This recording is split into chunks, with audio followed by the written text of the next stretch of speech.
Hi was வணக்கம். நான் உங்கள் டிராவலர் புருஷோத்தமன். நம்ம இன்றைக்கி பார்க்குறது என்னென்னா சிவன் கோவிலில் தான். சிவன் கோவிலில் நந்தீஸ்வரரும் சேர்த்து பார்க்கணும். சிவன் இருந்தால் நந்தீஸ்வரர் இருப்பார், நந்தீஸ்வரர் தான் சிவன் இருப்பார். ஏன்னா சிவனுக்கு முக்கியமான வாகனம் என்னென்னா நந்தீஸ்வரர் தான்.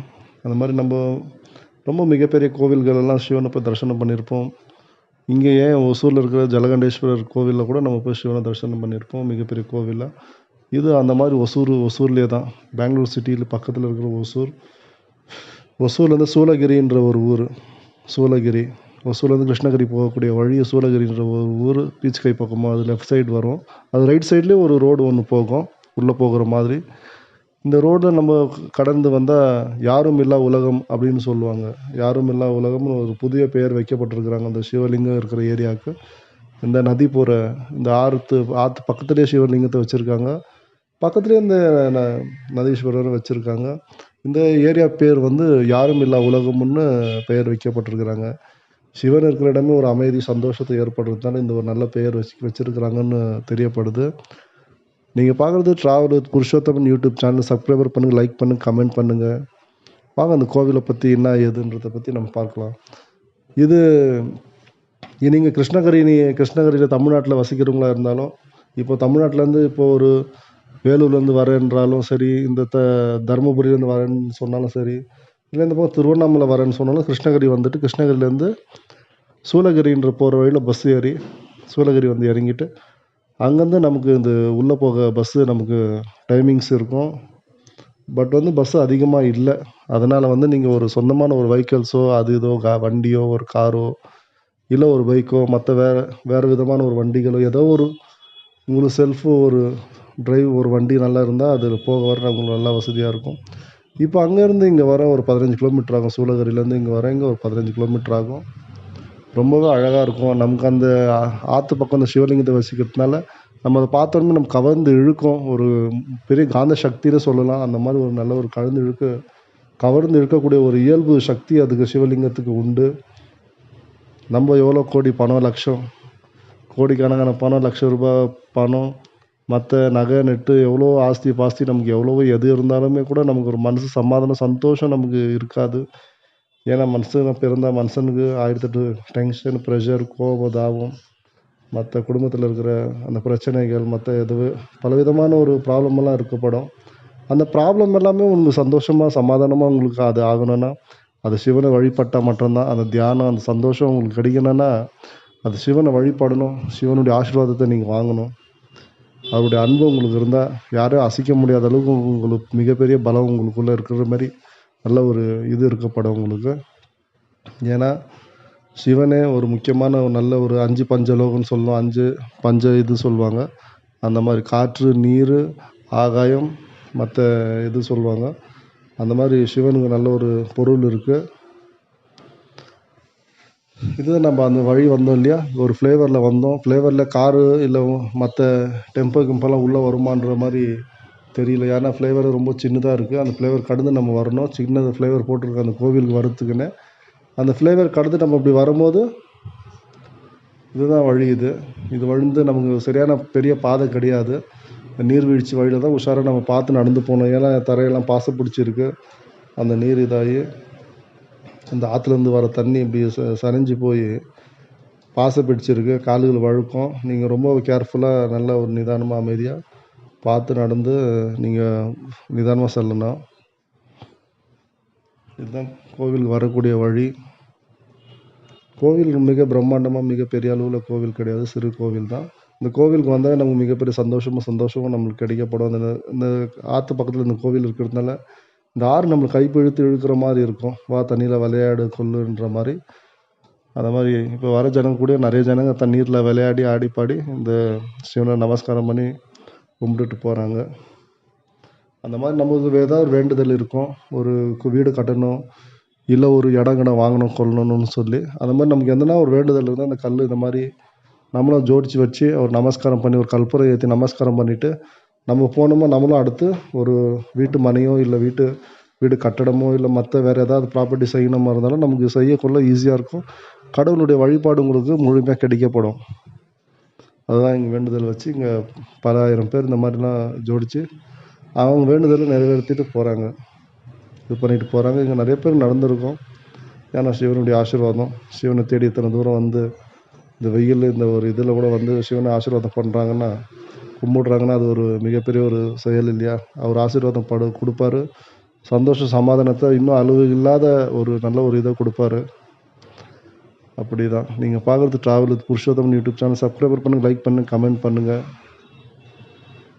வாங்க அந்த சிவனுடைய ஆசீர்வாதம் பார்க்கலாம். அப்புறம் நம்ம இந்த ஆற்றை பற்றி சொல்லணும். ஏன்னா ஆறு தான் முக்கியமான ப்ளஸ் பாயிண்ட் இந்த சிவன் கோவிலில். ஆறு தான் ப்ளஸ் பாயிண்ட். இந்த ஆறு என்னன்னா, அந்த ஆறு வந்து ஒரு ஒரு டேம் தண்ணியோ இல்லை மழை சேகரித்து டேம் தண்ணியோ, அந்த டேம்லேருந்து ஃபில் ஆகி வரக்கூடிய ஆறு இந்த இது கிடையாது. அப்படி இது வந்து ஒரு ஏரி நிரம்பியும் அந்த நிரம்பி வழியக்கூடிய தண்ணியும் கிடையாது. இது வந்து எங்கன்னா பெங்களூர் சிட்டியில் இருக்கிற ஒரு சாக்கடை நீர்னு சொல்லப்படலாம், சாக்கடை தண்ணின்னு.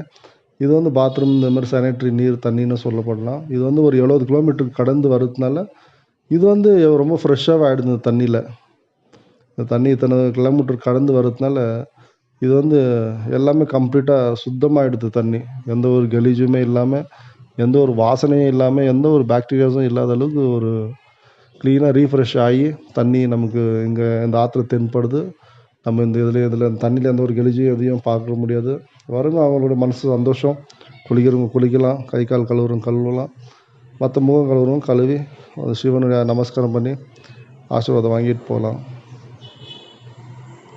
பாருங்கள், இங்கே எல்லாம் நிறைய பேர் குளிக்கிறாங்க. வரவங்க அவங்க மனசு திருப்தி, மனசு சந்தோஷத்துக்கு நல்லா குளித்து கொண்டு ஒரு சந்தோஷப்பட்டுன்னு போகிற அளவுக்கு நல்ல ஒரு அமைப்பாக இருக்குது. உங்களை பார்த்தாவே கண் கூர்ந்து இழுக்கும் இந்த தண்ணி. என்ன இது இவ்வளோ நல்லா இருக்குது, இவ்வளோ நல்லா இப்படி இருக்க, நம்ம ஆடினா என்ன பாடினா என்னன்ற மாதிரி நமக்கு ஒரு மிகப்பெரிய ஒரு ப்ளஸ் பாயிண்ட், மிகப்பெரிய ஒரு சந்தோஷம் நமக்கு இருக்கும். அந்த மாதிரி பாருங்கள் எவ்வளோ பெரிய ஆறு. இன்னும் நிறைய அதிகமான தண்ணி வந்து அந்த கோவிலுக்குள்ளே வர முடியாது, சிவனை நமஸ்காரம் செய்ய முடியாது, நந்தீஸ்வரர் நமஸ்காரம் இந்த பக்கமே வர முடியாது. ஏன்னா அவ்வளோ தண்ணி வரும் மழை காலத்துலலாம். இப்போ மழையெல்லாம் இல்லாத இப்போ ட்ரையாக இருக்கிற காலத்தில் இப்போ நம்ம வந்து போய் நமஸ்காரம் பண்ணி சிவனை பார்த்துட்டு போகிற அளவுக்கு நமக்கு ஒரு நல்ல ஒரு வழிஸ்தலமாக இது நல்லாவே இருக்கும். நீங்கள் பார்க்கலாம். நீங்கள் பார்க்குறது ட்ராவல் வித் புருஷோத்தமன்.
நம்ம எல்லாம் சுற்றியாச்சு பார்த்தாச்சு. அந்த சிவனையும் நமஸ்காரம் பண்ணணும். நம்ம சிவனை நமஸ்காரம் பண்ணி, நந்தீஸ்வரன் நமஸ்காரம் பண்ணி, நம்மளுக்கு இருக்கிற பிரச்சனை, நம்மளுக்கு இருக்கிற கஷ்டத்தை அவருக்கு சொல்லி, நல்ல ஒரு மனசு சமாதானத்தை, சந்தோஷத்தை நம்ம ஏற்படுத்தி கொண்டு, நம்ம குடும்பத்தில் இருக்கிறவங்களும் எல்லாருமே நல்லா இருக்கிற மாதிரி நம்மளும் ஒரு இது பண்ணிக்கிட்டு, கும்பிட்டுட்டு நம்ம போனோம். போகிற வழியில் நமக்கு ஒரு சிறிய மலை ஒன்று தென்படுது கண்ணுக்கு. அந்த மலை மேலே நல்ல ஒரு கோவில் புதுசாக தோன்றப்படுறாங்கன்னு நினைக்கிறேன் அநேகமாக. அதுக்கு ஒரு நல்ல படிக்கட்டு அது இதெல்லாம் நல்லா வச்சுருக்குறாங்க. சரி அது மேலே ஏறி நம்ம பார்த்துக்கிட்டு, அந்த மரத்து நிழல் மரம்லாம் இருக்குது நல்லா. அந்த மரத்து நிழல்லாம் நம்ம பார்த்து, நம்ம ஒரு நல்ல ஒரு சந்தோஷத்தை இது படுத்திக்கிட்டு போகலான்னு நம்ம நினைக்கிறோம். நீங்கள் பார்க்குறது travel Purushothaman YouTube channel. Subscribe பண்ணுங்கள், லைக் பண்ணுங்கள், கமெண்ட் பண்ணுங்கள். வாங்க அந்த நந்தீஸ்வரரை நமஸ்காரம் பண்ணி, சிவலிங்கத்தையும் நமஸ்காரம் பண்ணி, நம்ம என்ன வேணுமோ அதை நம்ம கேட்டுக்கிட்டு, அவருடைய அருள் பெற்று நம்ம செல்லலாம்.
நம்ம சிவனுடைய ஆசீர்வாதத்தை பெற்றாச்சு. நம்ம போகிற வழியில இருக்கிற மலை நான் சொன்னேன் அந்த மலை தான் இது. மலையை நீங்கள் பார்த்தீங்கன்னா உங்களுக்கே ரொம்ப நல்லாயிருக்கும். மலை மேலே நின்று பார்த்தா ஃபுல்லு நம்ம அந்த இதே நமக்கு தெரியப்படும். எது ஒசூரே எந்த அளவுக்கு இருக்குது, எப்படி இருக்குது, இது என்ன டெவலப்மெண்ட்டில் இருக்குன்றது நமக்கு தெரியப்படும். அந்த அளவுக்கு ரொம்பவே நல்லாயிருக்கும். நீங்கள் வாங்க, நீங்கள் உங்கள் குடும்பத்தோடு வாங்க, ஃப்ரெண்ட்ஸோடு வாங்க. இந்த சிவபெருமானை ஆசீர்வாதத்தை பெறுங்க. இந்த நந்தீஸ்வரர் ஆசீர்வாதத்தை பெற்று அப்புறம் வந்து நீங்கள் வந்து இந்த மலையை ஏறி பாருங்கள். மலை மேலே உட்காருங்க. மலை மேலே மரம் உண்டு. அந்த மரத்துக்கு நிழலில் உட்காருங்க. உங்களுக்கு எதனா இருக்கிற பிரச்சனைகளை யோசிங்க. என்ன செய்யலாம், என்ன பண்ணலாம் அப்படின்ட்டு, என்ன செய்யலாம், எப்படி ஒரு பிஸ்னஸில் என்ன ஏது எப்படி இதை பற்றி கூட நீங்கள் நல்லாவே ஒரு அமைதியாக நல்லா யோசிக்கப்படலாம். அந்த மலை மேலே ஏறி உட்காந்தா. மலை வந்து உங்களுக்கு அந்தளவுக்கு நல்ல ஒரு மனசு நல்ல